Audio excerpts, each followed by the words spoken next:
Now when it comes to the Kaaba, the main point that we try to communicate is the following.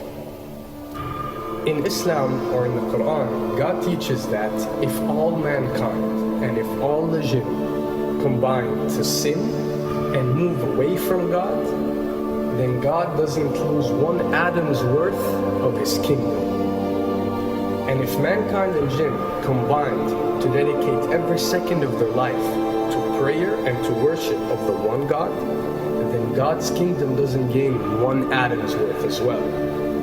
What does this philosophy teach you? It teaches you that God is not in need of you, or your practices, or your worships, or your prayers.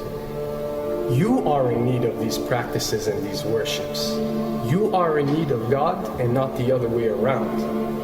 If you can understand that philosophy, then you can appreciate prayers and what they are meant to do, which is basically enlighten you. So when dealing, for example, with the Kaaba, Muslims are required to go and perform Hajj one time in their life, and it's one of the 5 pillars of Islam. Growing up, most Muslims accept this, and most of them do it without questioning, and this is the essence of belief, and this is great. But at the same time, this doesn't mean that if you question or research, you're going to come back with negative or bad answers. The opposite is actually true.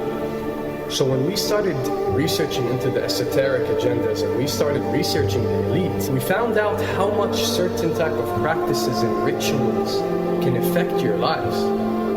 So when we went and placed this on Islam, we developed an even deeper respect for this religion and a far deeper respect for God and the creator of us.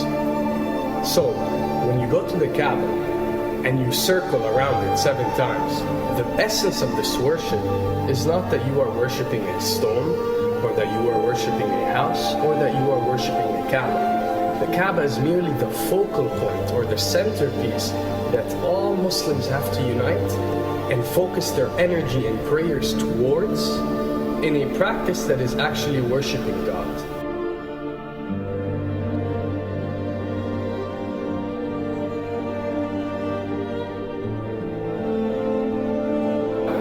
Now, going in circles counterclockwise does not break you away from time and space. But the fact that the energy of the Kaaba is the strongest energy on earth and it flows counterclockwise, by you flowing in correlation with this energy, you are uplifting yourself. You are reaching spiritual levels that you rarely do experience anywhere else on earth. And the fact that you got to do it 7 times, and we are taught that there are 7 skies or 7 samawat or 7 spiritual planes, then one can discover that each circle breaks you through a spiritual plane spiritually, so you can reach the ultimate state of wisdom and spirituality. Does this mean that only Muslims can reach this level? Does this mean that if you're not Muslim you give up or you reject this information? Not at all. In essence, any one of you, regardless of what your faith is, if you are dedicating your worship and your journey to the one and only Creator and not anything created, then you are on a righteous path.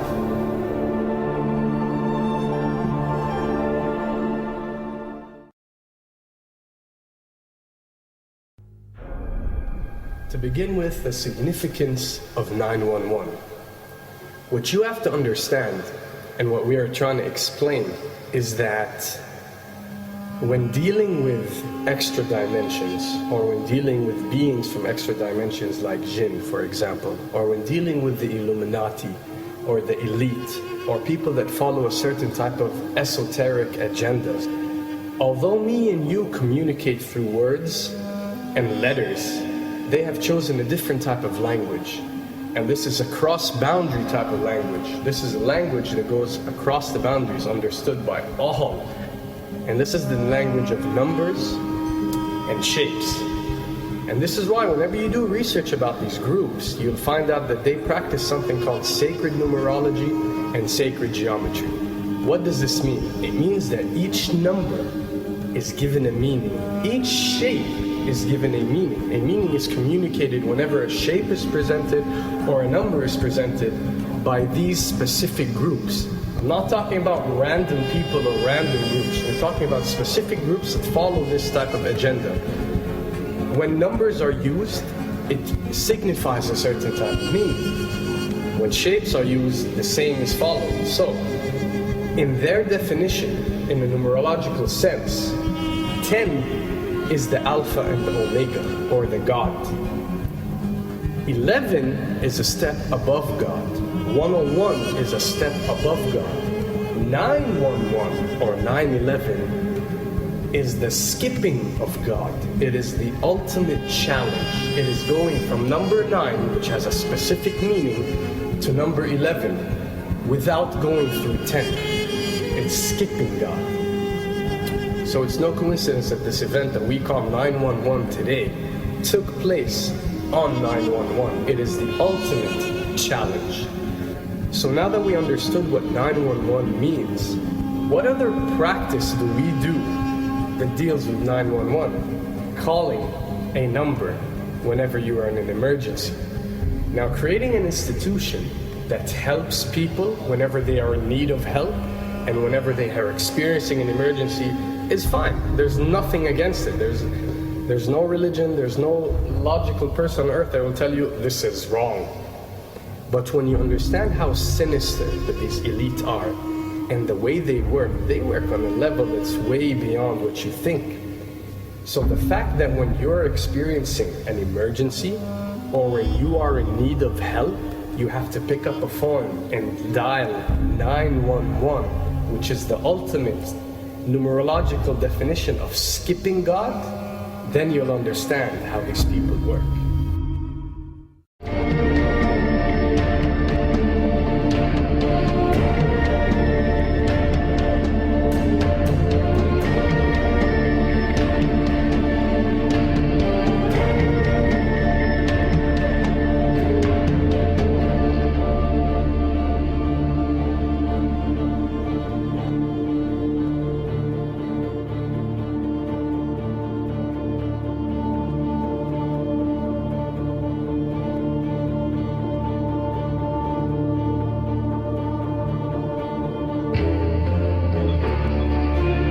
And when dealing with rituals, we recognize that everything adds up. For something to be a ritual, everything has to be in place, everything has to be perfect. And my advice is, if you want to recognize that something is satanic, it has to add up in all sense. The numbers have to add up, the shapes have to add up, the event has to add up, it has to have one general meaning. The pieces of the puzzle fit perfectly.